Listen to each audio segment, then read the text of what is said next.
Hyundai Staria 2024 model. Bali, keyless na to mga tropa. Di remote na, pati pinto.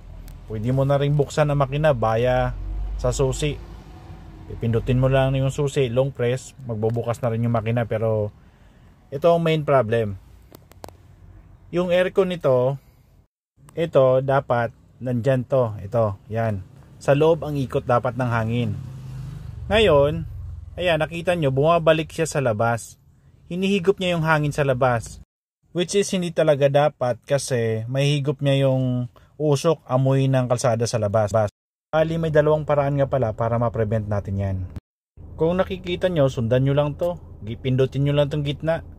At may nakalagay dyan na automatic. Hindi ko alam kung nakikita nyo. Lagyan nyo siya ng check. Lagyan nyo para okay na. Tapos back kayo. Pag back nyo, mamaya ko na sabihin yung pangalawang ihatid ko lang muna yung boss ko kasi paalis kami ngayon. Ito nga pala yung hindi pala siya naka handbrake. Yan ang handbrake nito pala. And then ito yung cambio niya, dipindot na lang din.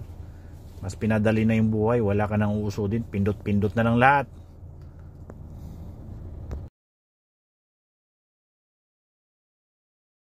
Sa lobby para sunduin yung boss natin. Ihatid ko kasi ngayon siya sa kanyang event. So ito na, on the way na tayo papunta ng ating boss. Ang sistema kasi dati ang unit ko Alphard, halos ganito rin yung loob noon. Bali yung ibang driver tinanong ko kung ganito yung unit nila, ganun din talaga. So ang iba binalik daw sa kasa para ma-check. So, imposible yun kasi brand new ang unit tapos nagkakaganito siya. Kailangan ko lang talaga alamin kung saan yung problem. So, nag-YouTube pa ako pero walang resulta kasi wala pang nag-upload ng problem ng ganitong unit kasi bago nga. So, ito na nga. Pagkababa ko ng bus ko, papakita ko na sa inyo yung pangalawang dahilan. So, mapapansin nyo itong Staria, glass yung ibabaw, yung bubong niya. So, meron dito maliwanag na ito. Mas ganda ipaliwanag kasi maliwanag ngayon.